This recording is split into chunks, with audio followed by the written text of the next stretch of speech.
बराबर होता है ए डॉट बी बराबर है ए का मैग्नीट्यूड बी का मैग्नीट्यूड और इनटू में कितना हो गया cos ऑफ थीटा बिटवीन, ठीक है। कि काम जो हमने क्या करना है ए डॉट बी, और ए डॉट बी की वैल्यू क्या होती है सर, ए का मैग्नीट्यूड बी का magnitude cos of theta between A dot B किसके बराबर है √6 के। तो लास्ट क्लासेस में हम जो डिस्कस कर चुके हैं वो किसके बारे में बात कर ली थी, हमने डॉट प्रोडक्ट की बात कर ली है, ठीक है। अब डॉट प्रोडक्ट वाली चीजें जो हैं वो करने के बाद अब एक बार हल्की सी रिवीजन कर लेते हैं कि डॉट प्रोडक्ट करते कैसे हैं और डॉट प्रोडक्ट की अलग अलग एप्लीकेशन क्या करिए, फिर उसके बेसिस पे आज हम क्वेश्चन लगा रहे होंगे कि काम जो है वो आपके पास कैसे है, ठीक है। वर्ड जो है सर वो हमने सीखा था डॉट प्रोडक्ट, कि डॉट प्रोडक्ट करते कैसे हैं वो पता कर चुके हैं, इसकी दो एप्लीकेशन के बारे में बात भी हो चुकी है। अब अगले सवाल जो है वो इनके बेसिस पे करने हैं। आगे बढ़ने से पहले एक बार दोबारा से रिवाइज करवा देता हूं कि एक वेक्टर ए हमारे पास है, एक वेक्टर बी आपके पास है, ए और बी जो है दो वेक्टर गिवन है, और मान लो ए वेक्टर क्या दे रखा है 2i प्लस 3j और माइनस कितना है 4k। एक वेक्टर है और एक वेक्टर जो है वो क्या दे रखा है 2i plus 3j minus 4k। कोई दूसरा वेक्टर है जिसकी वैल्यू क्या दे रखी है i प्लस 2j और माइनस का k, इस तरीके से दे रखे हैं। You are given with two vectors, आपके पास दो वेक्टर हैं, एक वेक्टर ए वेक्टर है 2i plus 3j minus 4k, एक दूसरा वेक्टर है i plus 2j minus k। इस तरीके से काम जो है ना वो क्वेश्चन ने दे रखा है। तो आपको जो करना है वो क्या करना है, आपने a डॉट बी बताना है कि a vector dot B vector, और a vector dot B vector अगर मैं करता हूं तो काम क्या करना है, i वाले की मल्टीप्लाई i से, j वाले की मल्टीप्लाई j से, k वाले की मल्टीप्लाई k से। इस तरीके से काम जो है ना वो हमने कर लिया कि i वाले कोफिशिएंट की मल्टीप्लाई i से, j वाले की j से, k वाले की k से, ये मल्टीप्लाई हमने कर ली और ये आंसर जो है वो कैसा आ गया, ये 12 आंसर आ गया। और 12 जो है उसके अंदर i j k नहीं है, इस वजह से ये आंसर जो है ये स्केलर है। डॉट प्रोडक्ट को हम स्केलर प्रोडक्ट भी कहते हैं क्योंकि उसका रिजल्ट जो है सर वो कैसी क्वांटिटी होता है, एक स्केलर क्वांटिटी। नेक्स्ट जो है वो डिस्कशन हमारा हो चुका है कि i वाले की मल्टीप्लाई j और k से क्यों नहीं करी, क्योंकि वो आंसर 0 हो जाता है। Angle between i and j is 90, और जहां पे एंगल 90 होता है वहां पे डॉट प्रोडक्ट कितनी हो जाती है 0, ठीक है। फिर ये i कहां चला गया, i और i की मल्टीप्लाई कितनी हो जाती है 1 हो जाती है। i डॉट i करता हूं तो वो वैल्यू कितनी होती है 1 के बराबर, ठीक है। क्योंकि हम इतनी बातें भी जान चुके हैं कि डिफरेंट वालों की i j की या j k की, या फिर अगर मैं बात करता हूं तो k डॉट i, इन सभी की मल्टीप्लाई जो ये डिफरेंट वाले होते हैं, डिफरेंट वाले जो ये यूनिट वेक्टर्स हैं, इनकी मल्टीप्लाई किसके बराबर है 0। i dot j, j dot k, k dot i, ये सभी जो है वो किसके बराबर है 0। इसी तरीके से अगर मैं बात करूं तो काम क्या, i डॉट i कह लो या यहाँ पे j डॉट j कह लो, या फिर अगर मैं बात करूं तो इसको k डॉट k कह लो, ठीक है। i dot i, j dot j, k dot k, ये भी मल्टीप्लाई जो है, ये मल्टीप्लाई जो है सर वो कितनी है, ये जो वैल्यू है ये डिफरेंट वाली है, डिफरेंट वाली है तो सर ये आंसर जो है वो किसके बराबर है 0, ठीक है। क्योंकि ये परपेंडिकुलर होते हैं, i j j k k i ये सारे परपेंडिकुलर हैं, और क्योंकि ये परपेंडिकुलर हैं तो इनकी डॉट प्रोडक्ट कितनी है 0। ये सेम डायरेक्शन के हैं, इनकी मल्टीप्लाई जो है सर वो कितनी हो जाती है 1। इस तरीके से काम आपने सीखा था। एक बात और जो हम पढ़ चुके हैं वो क्या थी, उसके बारे में अगर हम बात करें तो दैट वॉज योर कि a डॉट बी, कि a डॉट बी जो है सर वो किसके बराबर था, a डॉट बी बराबर था मैग्नीट्यूड a मैग्नीट्यूड b और इनटू में कितना था कोस थीटा। कि a डॉट बी के बारे में बात कर रहे थे तो a डॉट बी किसके बराबर है, a का मैग्नीट्यूड, b का मैग्नीट्यूड, कोस ऑफ थीटा। ये काम हमने करा था। तो अब अगर हम बात करें फॉर परपेंडिकुलर वेक्टर्स, ठीक है, परपेंडिकुलर अगर वेक्टर हैं, ठीक है, वो चीज प्रूव अगर हम करना चाहें तो परपेंडिकुलर वेक्टर हैं, या परपेंडिकुलर वेक्टर्स को हम क्या भी कह देते हैं, ऑर्थोगोनल भी कह देते हैं, कि vectors are orthogonal to each other, vectors perpendicular हैं या वेक्टर जो है वो ऑर्थोगोनल हैं। वेक्टर परपेंडिकुलर या ऑर्थोगोनल हैं तो सर उनके बीच में एंगल जो है वो किसके बराबर है 90 डिग्री के बराबर है। वेक्टर परपेंडिकुलर हैं या वेक्टर जो है वो नॉर्मल हैं, ऑर्थोगोनल हैं, तो एंगल कितना हो गया 90, और एंगल अगर 90 है तो a dot B, a dot B की वैल्यू जो है सर वो क्या हो जाएगी, a डॉट बी की वैल्यू है a का मैग्नीट्यूड, b का मैग्नीट्यूड, कोस ऑफ थीटा, और थीटा की वैल्यू जो है सर वो कितनी है 90, और कोस 90 जो है सर वो किसके बराबर होता है 0। कि वेक्टर्स अगर परपेंडिकुलर हैं तो उनकी डॉट प्रोडक्ट जो है सर वो किसके बराबर होती है 0 के बराबर। ये बातें जो है ना वो हमें पता है। कि ए डॉट बी के बारे में बात करूंगा तो ए का मैग्नीट्यूड, बी का मैग्नीट्यूड, कोस ऑफ 90, कोस 90 कितना हो गया 0। ये बातें पता चली। तो इसके बेसिस पे हम जो हैं वो क्या कर सकते हैं, हमने दो एप्लीकेशन पढ़ी थी। एक एप्लीकेशन नंबर 1, एप्लीकेशन नंबर 1 क्या थी, to find angle between, to find angle between आप जो है वो क्या कर सकते हैं, टू डॉट प्रोडक्ट हमने क्यों सीखी है ताकि पहली application to find angle between two vectors, दो वेक्टर्स आपके पास हैं उनके बीच का आप एंगल निकाल सकते हैं।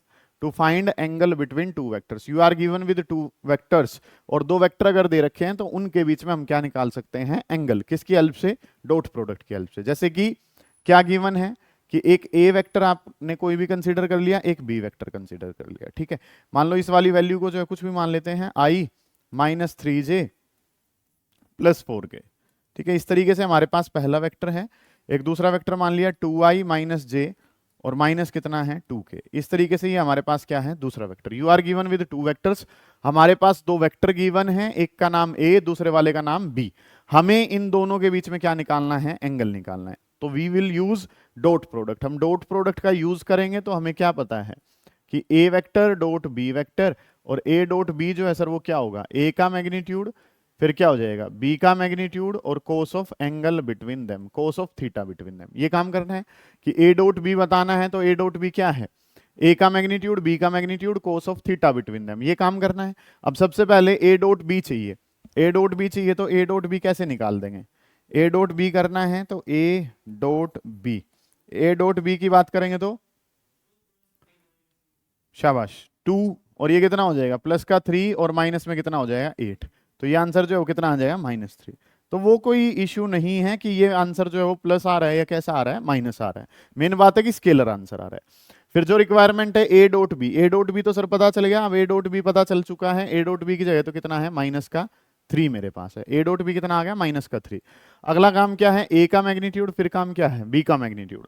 तो ए का मैग्नीट्यूड अगर मैं निकालूं, यहाँ पे ही अगर मैं निकाल दूं ए का मैग्नीट्यूड, ए का मैग्नीट्यूड अगर मैं निकालना चाहूंगा तो अंडर रूट आई के कोफिशिएंट का स्क्वायर करूंगा तो 1 का स्क्वायर, जे के कोफिशिएंट का स्क्वायर करूंगा तो -3 का स्क्वायर, प्लस के कोफिशिएंट का स्क्वायर करूंगा तो 4 का स्क्वायर। मैग्नीट्यूड ऐसे निकालते हैं, हर एक टर्म प्लस की आएगी सर, क्योंकि स्क्वायर हमेशा कैसा होता है, पॉजिटिव। ये 1 का स्क्वायर, -3 का स्क्वायर, 4 का स्क्वायर, ये काम आपने कर लिया। इस वैल्यू को अगर लिखें ऊपर ही तो ये आंसर जो है सर वो क्या आ जाएगा, 1 + 9 + 16 कितना हो जाएगा, √26 हो जाएगा, ठीक है। ये 16, ये 9 और 1, 16 9 और 1 टोटल कितना हो गया, √26। इसी तरीके से b का मैग्नीट्यूड अगर निकालना है, b का मैग्नीट्यूड मान लो मैं यहां लिख देता हूं, तो b का मैग्नीट्यूड जो है सर वो क्या होगा, √ i के कोफिशिएंट का स्क्वायर, 2 का स्क्वायर कर लेंगे यहाँ पे, प्लस यहाँ पे बात करूंगा तो ये क्या हो गया, j के कोफिशिएंट का स्क्वायर तो -1 का स्क्वायर हो गया, k के कोफिशिएंट का स्क्वायर करूंगा तो कितना हो जाएगा, -2 का स्क्वायर। इस तरीके से काम जो है ना वो हमने कर लिया। आई के कोफिशिएंट का स्क्वायर, जे के कोफिशिएंट का स्क्वायर, के कोफिशिएंट का स्क्वायर, ये काम आपने करा।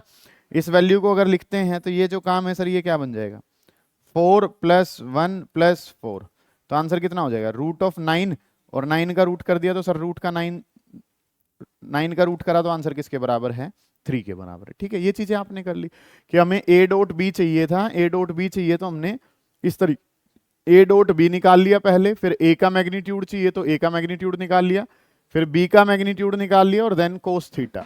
ए का मैग्नीट्यूड जो है सर वो कितना है, ए का मैग्नीट्यूड कितना है, √26 है, बी का मैग्नीट्यूड कितना है, 3 है, और इनटू में कितना हो गया, कोस ऑफ थीटा। ये चीजें जो है ना वो आपने कर ली, ठीक है। कंसेप्ट जो है वो हमने क्या कुछ करना है, चीजें जो है वो आपने क्या बनानी है कि ए डॉट बी का इस्तेमाल करा, magnitude of A magnitude of B cos of theta. A dot B की वैल्यू कितनी है, -3, ए का मैग्नीट्यूड √26, बी का मैग्नीट्यूड 3 कोस ऑफ थीटा हो गया। 3 से ये वैल्यू जो है वो 3 पे कैंसिल होगी, ये क्या रह जाएगा, -1 डिवाइडेड बाई कितना, √26, और ये वैल्यू जो है सर ये बराबर है, ये वैल्यू किसके बराबर है, कोस थीटा के, ठीक है। इस तरीके से काम आपने कर लिया कि ए डॉट बी की वैल्यू थी -3, ए का मैग्नीट्यूड √26, बी का मैग्नीट्यूड 3, और इनटू में कितना, कोस थीटा। ये 3 से 3 कैंसिल हो गया, √26 डिवाइड में आ गया। तो यहाँ पे अगर मैं थीटा बताना चाहता हूं कि what will be the value of theta, theta की वैल्यू बताऊंगा तो कोस इनवर्स -1 डिवाइडेड बाई √26, ये आंसर जो है ना वो हमारे पास आ जाएगा कि थीटा की वैल्यू निकालूंगा तो थीटा की वैल्यू क्या आ जाएगी, कोस इनवर्स -1 डिवाइडेड बाई √26। ये काम हमने करना है, ठीक है। कि हमने क्या सीख रखा है, डॉट प्रोडक्ट सीख रखी है, उसका इस्तेमाल कहाँ है। तो डॉट प्रोडक्ट जो सीखी है उसके हेल्प से आप दो वेक्टर्स के बीच में क्या निकाल सकते हैं, एंगल निकाल सकते हैं। ये बात आपकी पहली थी।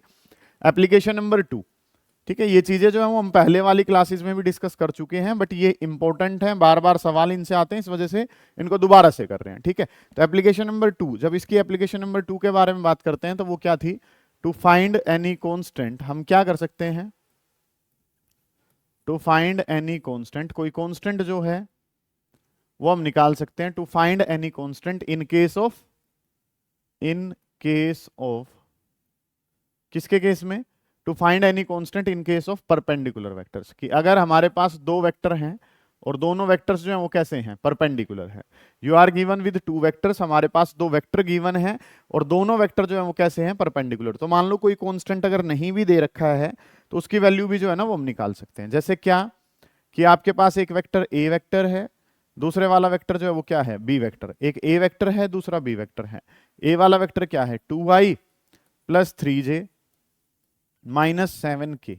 ऐसे करके हमारे पास पहला वेक्टर है जिसको क्या दे दिया, 2i plus 3j minus 7k। B vector, B vector के बारे में बात करूंगा तो बी वेक्टर क्या मान लिया हमने, लैम्डा i प्लस 2j और माइनस का कितना हो गया, k हमारे पास। इस तरीके से काम जो है ना वो आपको पता है कि एक a वेक्टर आपके पास है, दूसरे वाला वेक्टर जो है वो क्या है, b आपके पास है। और ये दोनों वेक्टर्स जो हैं सर ये कैसे कह रखे हैं, these two vectors are perpendicular to each other. ठीक है, हमें जो कंडीशन गिवन है वो कंडीशन क्या है कि A vector is perpendicular over B, कि ए जो वेक्टर है वो बी के ऊपर परपेंडिकुलर है। और ए और बी अगर परपेंडिकुलर हैं तो ए और बी परपेंडिकुलर होने का मतलब है कि सर ए डॉट बी, और ए डॉट बी जो है सर वो किसके बराबर हो गया, 0 के बराबर। इस तरीके से काम करना कि ए वेक्टर बी के ऊपर परपेंडिकुलर है और ए और बी अगर परपेंडिकुलर है तो सर ए डॉट बी किसके बराबर है, 0 के बराबर। ये चीज जो है ना वो पता होनी चाहिए। ठीक है, ये दोनों वेक्टर परपेंडिकुलर हैं, ये दोनों परपेंडिकुलर हैं, तो यहाँ पे काम क्या करा, पहले ए डॉट बी निकाला। ए डॉट बी कैसे निकाला जाता है सर, आई वाले की मल्टीप्लाई आई से तो 2j, के वाले की मल्टीप्लाई के से करी तो कितना हो गया 6, और ये जे वाले की जे से कर दी, के वाले की के से करूंगा तो वो कितना हो जाएगा 7 आपके पास। ठीक है, आई वाले की मल्टीप्लाई आई से, जे वाले की मल्टीप्लाई जे से, के वाले की मल्टीप्लाई के से। ये काम आपने कर लिया। और क्योंकि वेक्टर परपेंडिकुलर हैं तो डॉट प्रोडक्ट तो कितनी होगी, 0 इज इक्वल्स टू कितना हो गया, 2 लैम्डा प्लस कितना हो गया 13, 7 प्लस 6 करा तो 13, माइनस में ले आऊंगा तो माइनस 13 इज इक्वल टू किसके बराबर है, 2 लैम्डा के। और लैम्डा के बारे में अगर मैं बात करूंगा तो लैम्डा की वैल्यू कितनी हो जाएगी, लैम्डा की वैल्यू हो जाएगी माइनस का 13 डिवाइडेड बाई 2, कि लैम्डा की जो वैल्यू है, लैम्डा की वैल्यू सर कितनी आ गई, minus 13 divided by 2। This is how you can find out any constant in case of perpendicular vectors. ठीक है, यहाँ तक की बातें हम पहले भी डिस्कस कर चुके हैं, समझ आती हैं यहाँ तक की चीजें सभी को। ठीक है, ये बातें जो है सर वो पता थी। अब इसके बाद वाला काम जो है वो हमने सीखना है कि अलग अलग और सवाल जो है वो इसके बेसिस पे हम क्या कुछ कर रहे होंगे। ठीक है, ध्यान से समझेंगे, काम करना क्या कुछ है, गौर करेंगे। ठीक है, लिखना शुरू करें।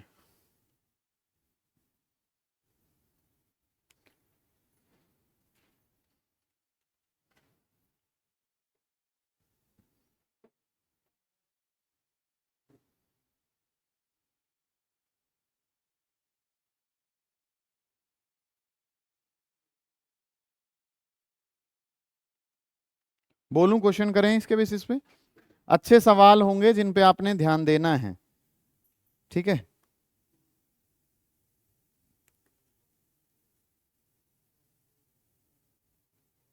लिखना शुरू करें। एक क्वेश्चन लिखें, find the angle between, find the angle between two vectors, find the angle between two vectors, find the angle between two vectors A vector and B vector, find angle between two vectors. आपने angle बताना है दो vectors के बीच में, find angle between two vectors A vector and B vector with magnitudes, with magnitudes, with magnitudes root 3 and 2 respectively, with magnitudes root 3 and 2 respectively, having a dot b, having a dot b is equals to root 6, having a dot b is equals to root 6। ठीक है, find angle between two vectors, आपने दो vectors के बीच में क्या बताना है, एंगल बताना है। Find angle between two vectors ए का मैग्नीट्यूड दे रखा है √3, बी का मैग्नीट्यूड दे रखा है 2 और ए डॉट बी कितना दे रखा है √6। मतलब कि हमने टाइप करने हैं अब अलग अलग, जो जो सीख लिया है उसके बेसिस पे ये काम करना है। करो ट्राई, कैसे करोगे, कुछ है ही नहीं सवाल में। ठीक है, काम जो बेटा आपको सीधा क्या दे दिया, मैग्नीट्यूड दे रखे हैं, तो आई जे के की हमें रिक्वायरमेंट ही नहीं है। ठीक है, तो काम जो वो क्या करना है, आप जो जानते हैं वो क्या जानते हैं सर, वी नो दैट, हम क्या जानते हैं, हमें पता है कि ए डॉट बी, और ए डॉट बी जो है सर वो किसके बराबर है, ए डॉट बी बराबर होता है, ए डॉट बी बराबर है ए का मैग्नीट्यूड, बी का मैग्नीट्यूड, और इनटू में कितना हो गया कोस ऑफ थीटा बिटवीन देम। ठीक है, कि काम जो हमने क्या करना है, ए डॉट बी, और ए डॉट बी की वैल्यू क्या होती है सर, ए का मैग्नीट्यूड, बी का magnitude, cos of theta between them. A dot B, A dot B किसके बराबर है, √6 के। ए का मैग्नीट्यूड, ए का मैग्नीट्यूड कितना है √3, बी का मैग्नीट्यूड कितना है 2, और इनटू में एंगल जो है वो कोस ऑफ एंगल उनके बीच में कितना है, कोस ऑफ थीटा हमारे पास है। ठीक है, कि ए डॉट बी बराबर है ए का मैग्नीट्यूड, बी का magnitude, cos of theta between them. ठीक है, ए डॉट बी कितना पता है √6, ए का मैग्नीट्यूड √3, बी का मैग्नीट्यूड 2 और कोस ऑफ थीटा बिटवीन देम। ठीक है, अब मेरा पर्पस है कोस थीटा बताना, तो कोस थीटा अगर मुझे बताना है तो ये काम क्या हो जाएगा, √6 डिवाइडेड बाई कितना हो जाएगा, √3 और इनटू में कितना है 2। ठीक है, यहाँ पे √3 से ये √6 कितने पे घट जाएगा, √2 पे, √2 से ये 2 कितने पे घट जाएगा, √2 पे। तो कोस थीटा किसके बराबर है, 1 डिवाइडेड बाई √2 के। इस तरीके से काम कर लिया कि ए डॉट बी किसके बराबर है, ए का मैग्नीट्यूड, बी का magnitude, cos of theta between them.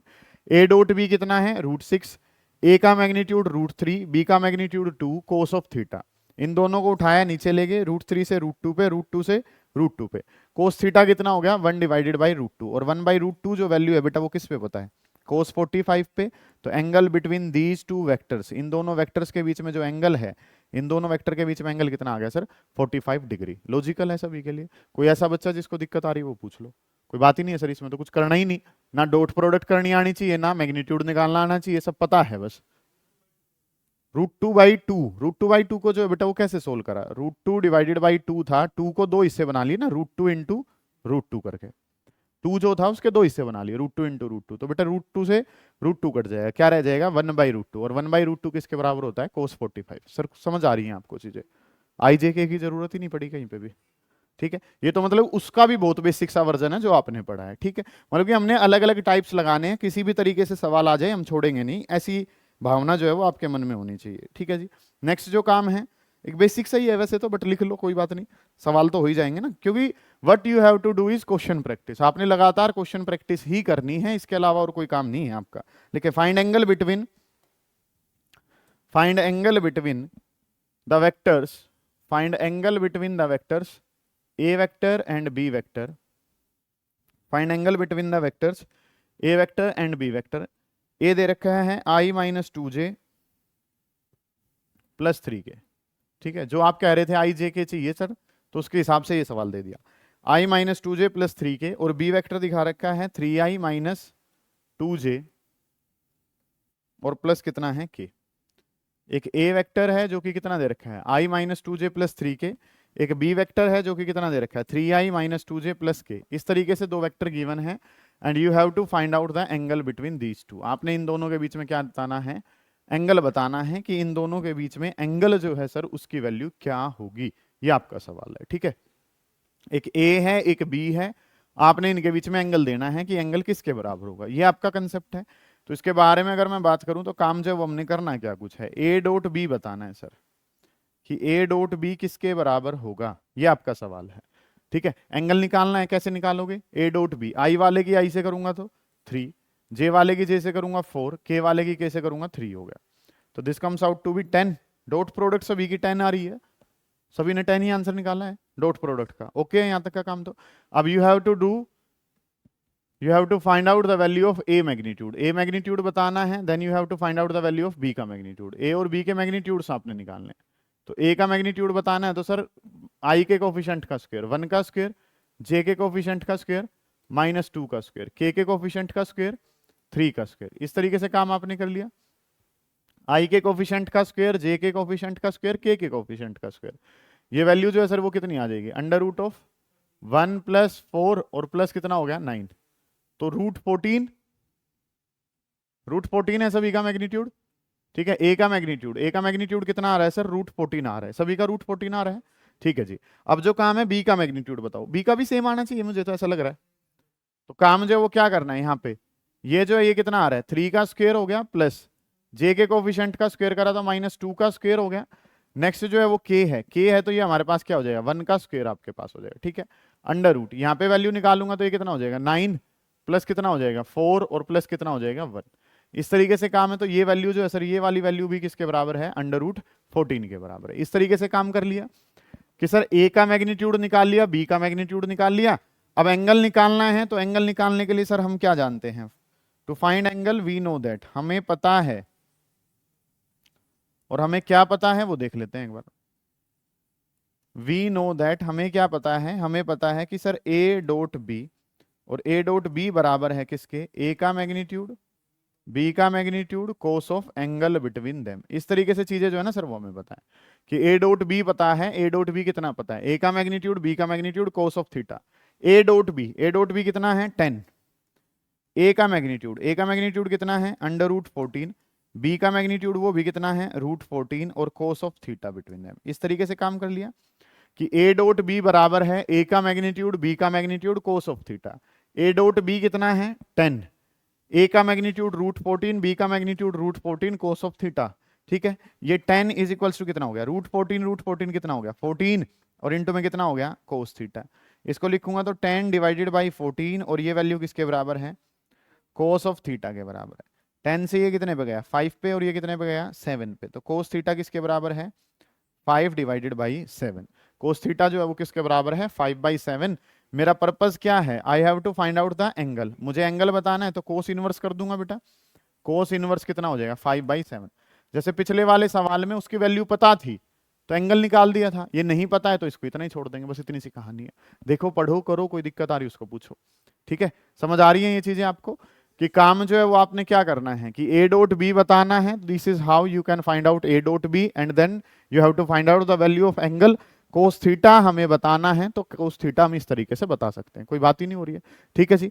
Next जो काम है, हमने 2 एप्लीकेशन तो पढ़ी हैं, एक एंगल निकालना, कोई कांस्टेंट निकालना। तीसरी एप्लीकेशन है to find projection of one vector over other, application number 3। और थर्ड जो एप्लीकेशन है, थर्ड एप्लीकेशन क्या है, टू फाइंड प्रोजेक्शन ऑफ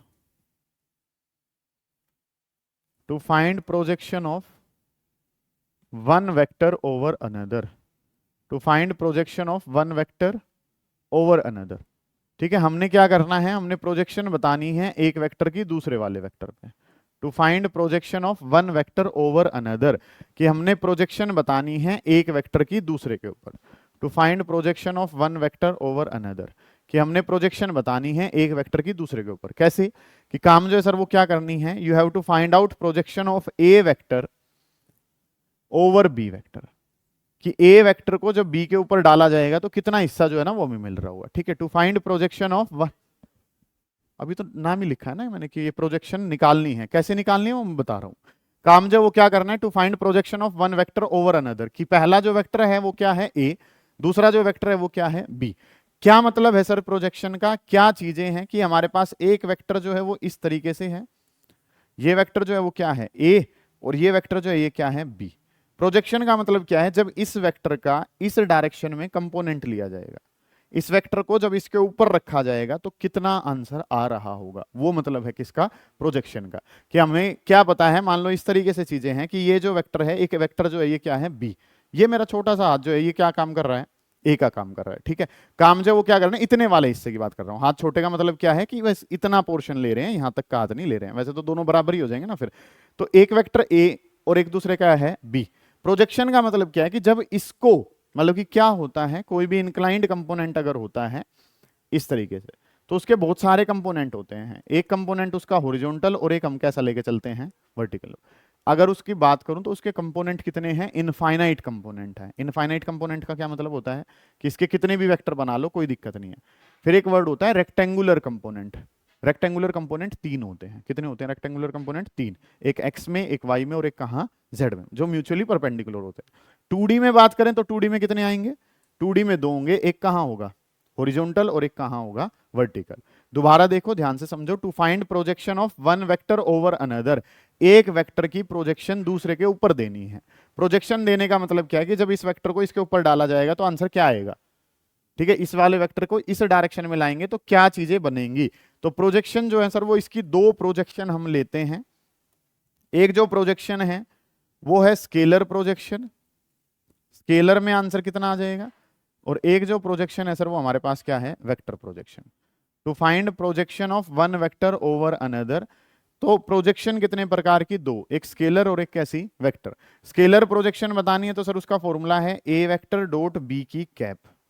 क्या फॉर्मूला है, ए वेक्टर डॉट बी कैप, उसका यूनिट वेक्टर से मल्टीप्लाई करो। और अगर वेक्टर बतानी है तो वेक्टर ये फॉर्मूला है ए डॉट बी कैप, ये तो स्केलर आंसर है, इसका वेक्टर बनाना है तो दोबारा से किससे मल्टीप्लाई कर दो, बी कैप से। क्या बता रहा हूं थोड़ा ध्यान से समझें कि हमें काम करने से पहले एक बेसिक नॉलेज होनी चाहिए, वो क्या है, यूनिट वेक्टर की। ठीक है, काम ये जो है ये हम सीख चुके हैं पिछली क्लासेस में कि how do we find out unit vector from a vector. एक वेक्टर पता है, उसका क्या बताना है, यूनिट वेक्टर। कैसे निकालते हैं यूनिट वेक्टर, मान लो बी के ही बारे में बात हो रही है बार बार, तो बी कैप अगर बताना है तो बी कैप कैसे बताया जाता है, B vector divided by magnitude of B vector. ठीक है, यूनिट वेक्टर बताना है बी का यूनिट वेक्टर कैसे बताया जाएगा, बी वेक्टर को किससे डिवाइड कर देते हैं, बी के मैग्नीट्यूड से। ठीक है, अब करना क्या है, आपने प्रोजेक्शन बतानी है ए वेक्टर की बी के ऊपर, ए की बी के ऊपर प्रोजेक्शन बतानी है। प्रोजेक्शन दो प्रकार की, एक स्केलर और एक कैसी, वेक्टर। स्केलर का करना है तो फॉर्मूला क्या है, ए डॉट बी कैप, ये आंसर स्केलर है। इसका दोबारा वेक्टर बनाना है तो किससे मल्टीप्लाई कर दो, बी कैप से। अब ये बी कैप जो है, बी कैप को अगर लिखना है तो बी कैप क्या लिखी जाएगी, बी कैप लिखा जाता है B vector divided by magnitude of B vector. ठीक है, इस तरीके से काम करना है। दोबारा समझो, ध्यान से देखो। सबसे पहले अगर मैं बात करूं एक वेक्टर का यूनिट वेक्टर कैसे बनाते हैं, वेक्टर को किससे डिवाइड कर देते हैं, उसके मैग्नीट्यूड से। ये बार बार पढ़ रखा है तुमने। नेक्स्ट जो काम है सर वो क्या करना है, प्रोजेक्शन बतानी है एक की दूसरे के ऊपर। तो एक वेक्टर की दूसरे के ऊपर प्रोजेक्शन बतानी है, तो इस वेक्टर को उठा के जब इसके ऊपर रखूंगा तो आंसर क्या आएगा, वो क्या कहलाता है, प्रोजेक्शन। प्रोजेक्शन दो प्रकार की, एक का आंसर जब स्केलर बिना आई जे के चाहिए तो आंसर क्या आएगा, स्केलर। और अगर आई जे के चाहिए तो काम क्या कहा जाता है, वेक्टर। स्केलर का answer A dot B cap, A dot B cap तो है ही, साथ में मल्टीप्लाई किससे कर दी, बी कैप से, तो वो कंपोनेंट कैसा चला जाता है, वेक्टर। क्वेश्चन करोगे समझ में आएंगी चीजें। ठीक है, क्वेश्चन लिखें एक, फाइंड प्रोजेक्शन ऑफ, इसकी जगह छोड़ देना एक बार, इसकी जगह छोड़ देना ताकि ये काम जो है इसको भी आप उतार सकें। Find projection of, find projection of, find projection of I plus 3j minus 2k, I minus 3j, I plus 3j minus 2k over 2i minus j plus 5k। हमें एक वेक्टर गिवन है, उसकी प्रोजेक्शन दूसरे के ऊपर देनी है। ठीक है, उसने नाम नहीं लिया कि कौन सी प्रोजेक्शन देनी है, तो आपको आंसर निकालना होता है स्केलर का। ठीक है, और अगर वो नाम स्पेशल दे कि वेक्टर प्रोजेक्शन निकालो तो आप कौन सी निकालोगे, वेक्टर निकालोगे। मैं दोनों निकलवा देता हूं। ठीक है, you have to find out projection of A over B. तो ये वाला वेक्टर जो है वो क्या है, ए। ये वाला जो वेक्टर है सर ये क्या नाम दे दिया, इसको नाम क्या दे दिया, बी। हमें स्केलर प्रोजेक्शन जो है ना वो देनी है। तो स्केलर प्रोजेक्शन अगर मुझे बतानी है, ध्यान से समझेंगे, scalar projection of A over B, scalar projection बतानी है ए वेक्टर की किस पे, दूसरे पे। स्केलर प्रोजेक्शन बतानी है तो फॉर्मूला है ए वेक्टर डॉट बी की कैप। ठीक है, ये फॉर्मूला हमने पढ़ा है कि स्केलर प्रोजेक्शन क्या होता है सर, ए वेक्टर डॉट बी की कैप। उतारे नहीं, समझे ध्यान से। ए वेक्टर तो ए वेक्टर है ही, बी कैप को लिखेंगे तो बी वेक्टर कैसे, बी वेक्टर डिवाइडेड बाई उसका मैग्नीट्यूड। इस तरीके से काम हमने करना है कि हमारा फॉर्मूला जो है वो क्या है, vector A vector dot B cap. B cap को कैसे लिखते हैं, वेक्टर डिवाइडेड बाई उसका मैग्नीट्यूड, वेक्टर को उसके मैग्नीट्यूड से डिवाइड कर देते हैं। अब काम जो है वो हमने क्या करना है, ए डॉट बी कैप, ए की जगह कितना है, आई प्लस कितना है 3j माइनस कितना है 2k, आई माइनस 3j माइनस 2k, ये पहला वेक्टर था। डॉट बी, बी वाला कितना है सर हमारे पास 2i माइनस j और प्लस कितना है 5k। ये जो है ये हमारे पास क्या हो गया, दूसरे वाला हो गया। ठीक है, कि a डॉट बी, ये वैल्यू जो है वो i plus 3j minus 2k, ये पहले वाला है बी कितना है 2i माइनस j प्लस 5 के, ये दूसरे वाला है। इसका मैग्नीट्यूड जो है उससे डिवाइड करना है, तो मैग्नीट्यूड से डिवाइड कैसे कर दूंगा सर, आई के कोफिशिएंट का स्क्वायर प्लस कितना हो जाएगा, जे के कोफिशिएंट का स्क्वायर और प्लस कितना हो जाएगा, के कोफिशिएंट का स्क्वायर। इस तरीके से चीजें आपने कर ली कि ए डॉट बी की cap, A dot B cap बताना है। बी कैप का क्या मतलब होता है, वेक्टर डिवाइडेड बाय उसका मैग्नीट्यूड। यहाँ पे तो डॉट लगा हुआ है, तो आई वाले की आई से, जे वाले की जे से, के वाले की के से, डॉट प्रोडक्ट का इस्तेमाल कर रहे हैं, तो उसी की क्या है, ये एप्लीकेशन है। काम करेंगे सर ऊपर वाला, आई वाले की आई से करी तो 2, जे वाले की जे से करी तो -3, के वाले की के से करी तो कितना हो गया, -10, divided by under root of, यहाँ पे 2 का स्क्वायर कितना हो गया 4, ये कितना हो गया 1, और ये कितना हो जाएगा 25। ठीक है, तो ऊपर जो आंसर है बेटा वो क्या हो गया, -11 डिवाइडेड बाई कितना, √30 हो जाएगा। ठीक है, तो ये आंसर तो क्या आ गया सर, स्केलर प्रोजेक्शन का आंसर आ गया कि उसके ऊपर डलेगी तो इतना आंसर जो है वो दे रही होगी। अब वेक्टर प्रोजेक्शन मान लो निकालनी हो इसी की वेक्टर प्रोजेक्शन निकालनी है, तो उसको कैसे कर देंगे, वेक्टर प्रोजेक्शन। अगर इसका वेक्टर प्रोजेक्शन मुझे बताना है तो वेक्टर प्रोजेक्शन जो है सर वो क्या हो जाएगी, उस पर ध्यान देंगे कि वर्ड है वेक्टर प्रोजेक्शन, और वेक्टर प्रोजेक्शन जो है सर वो क्या बनेगी, ए डॉट बी कैप, इतना तो था ही, साथ में क्या कर देंगे, बी कैप से और मल्टीप्लाई, क्योंकि ये जो आंसर है ये तो कैसा है, स्केलर है। आप वेक्टर बनाएंगे तो क्या बेटे, बेटा ये जो आंसर है ये क्या है, स्केलर आंसर है।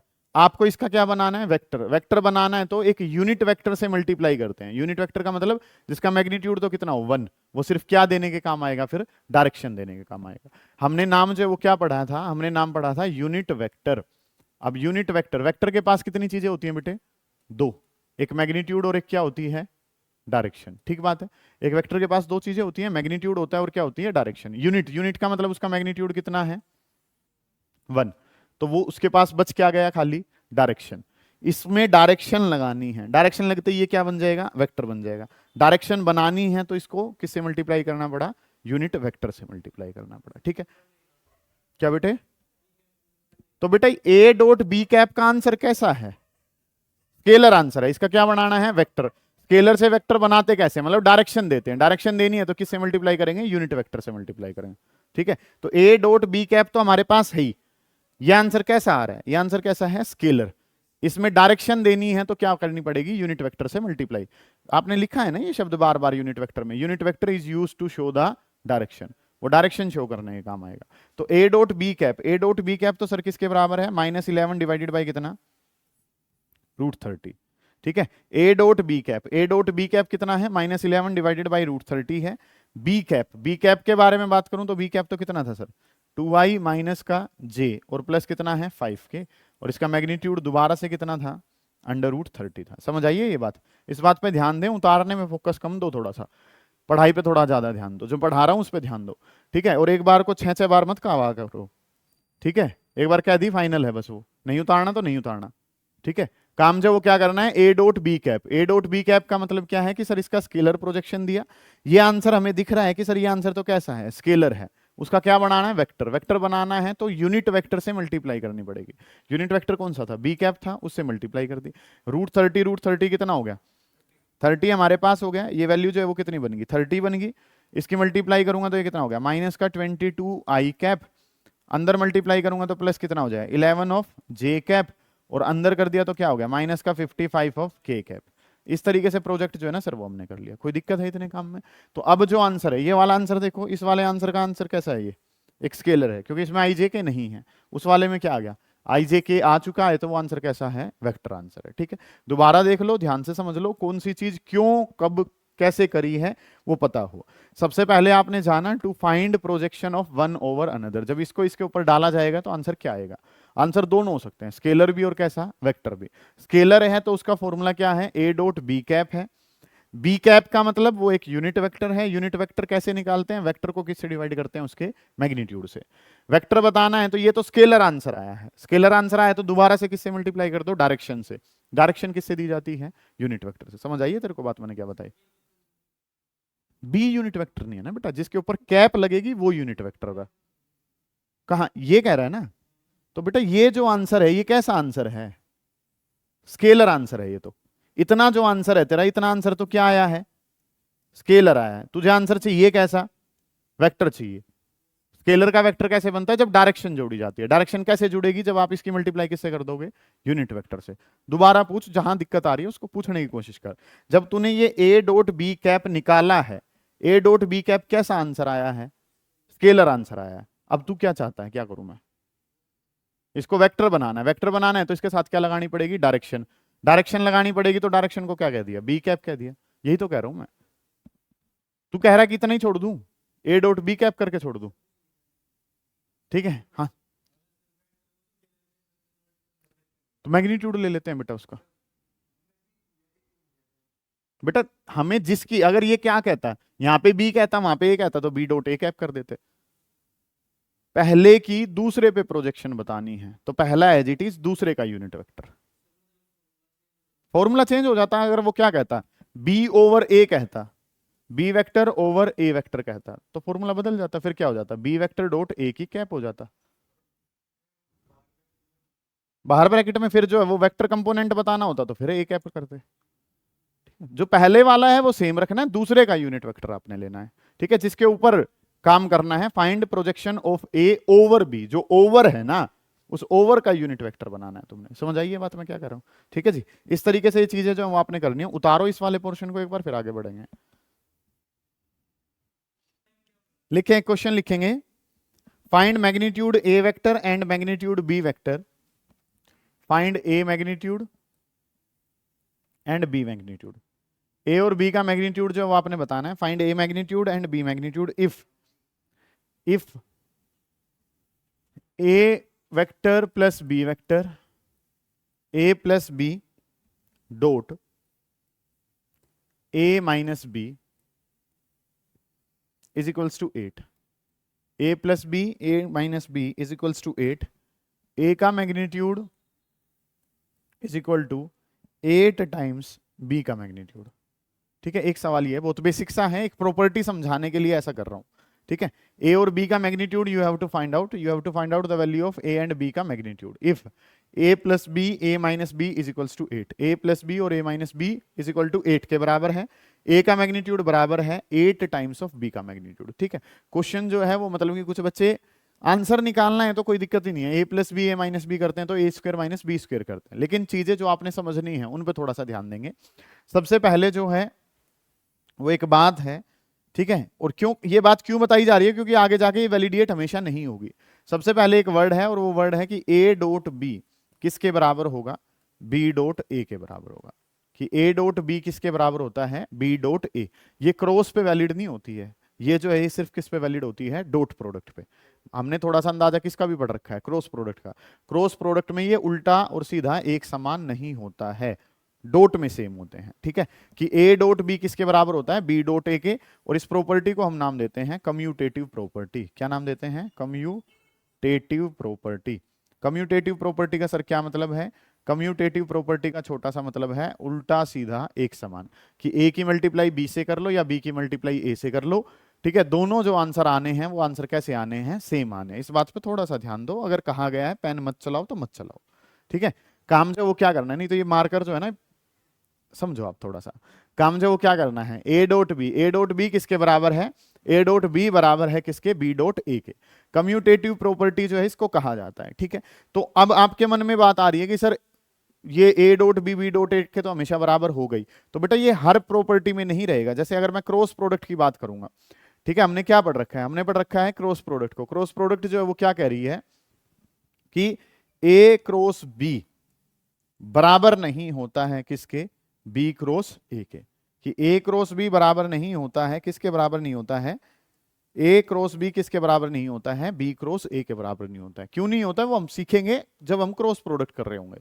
अभी के लिए तो बस मैंने क्या बताया है कि तुम्हारे मन में सवाल आ रहा था, ये कौन सा नई बात थोड़ी बताई है कि A dot B B dot A के बराबर होगा। डॉट प्रोडक्ट में उल्टी और सीधी मल्टीप्लाई करें तो आंसर क्या रहता है? सेम। क्या वही सेम आंसर जो है वो क्रॉस प्रोडक्ट में आता है? नहीं आता है। ठीक है, कभी तुम ये सोचने लग जाओ कि सभी जगह ही बराबर आता है, नहीं आता है। ठीक है, डॉट प्रोडक्ट में आंसर इक्वल आते हैं, बात नंबर 1 हमें ये पता है। ठीक है, तो अभी दोबारा से इसमें काम करें तो ए की मल्टीप्लाई ए से करी है, हालांकि इस वाले सवाल को ही हम ऐसे करेंगे, बाकी सारे जो है वो बेसिक कर लेंगे। फिर करूंगा तो क्या हो जाएगा? ए की मल्टीप्लाई किससे हो जाएगी? ए डॉट बी हो जाएगी। फिर बात करूंगा तो कितना हो जाएगा? बी डॉट ए, और नेक्स्ट जो है वो क्या हो जाएगा? Minus B dot B. और ये जो आंसर है सर, ये आंसर किसके बराबर गिवन है? 8 के बराबर गिवन है। ठीक है, ए की मल्टीप्लाई पहले ए से, फिर बी से, फिर बी की ए से, फिर बी की किससे? बी से, इज इक्वल टू किसके बराबर है? 8। हम क्या जानते हैं कि बी डॉट ए किसके बराबर था? ए डॉट बी के बराबर था। इनको कैंसिल आउट कर दिया। अब काम जो है सर वो हमने क्या करना है? ए डॉट ए बताना है। अब ए डॉट ए के बारे में बात करूं तो ए डॉट ए तरीके से क्या लिखा जाएगा? ए का मैग्नीट्यूड, फिर से क्या लिखा जाएगा? ए का magnitude cos of angle between them, और सेम वेक्टर्स के बीच में एंगल कितना होता है? 0।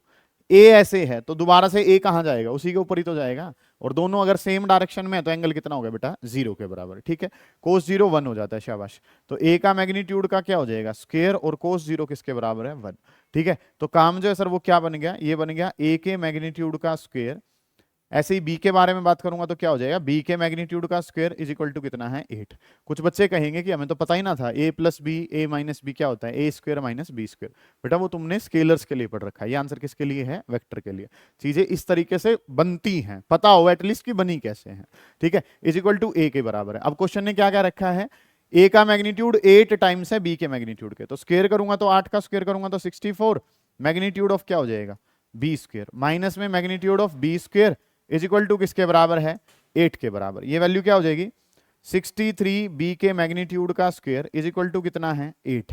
यहां से अगर मैं बी के मैग्नीट्यूड का स्क्वायर बताऊंगा तो वो किसके बराबर हो गया? 8/63।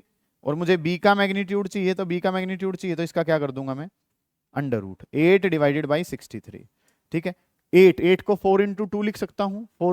8 को कैसा लिखा जा सकता है? 2√2। और 63 को 3√7, 9 इंटू 7 लिख सकते हैं, 3√7। इस तरीके से काम कर लिया। ये बी का मैग्नीट्यूड आया है, ए का मैग्नीट्यूड बताना है तो इसका 8 टाइम्स कर देंगे। 8 टाइम्स ऑफ 2√2 डिवाइडेड बाई 3√7, तो ये कितना हो जाएगा? 16√2 डिवाइडेड बाई कितना हो जाएगा? 3√7। इस तरीके से काम जो है ना सर वो हमने करना है। 16√2 3√7, ये काम आपके पास है, इसको उतार लीजिए, कोई दिक्कत आ रही है उसे पूछ लीजिए, निपटा ले बेटा इस काम को।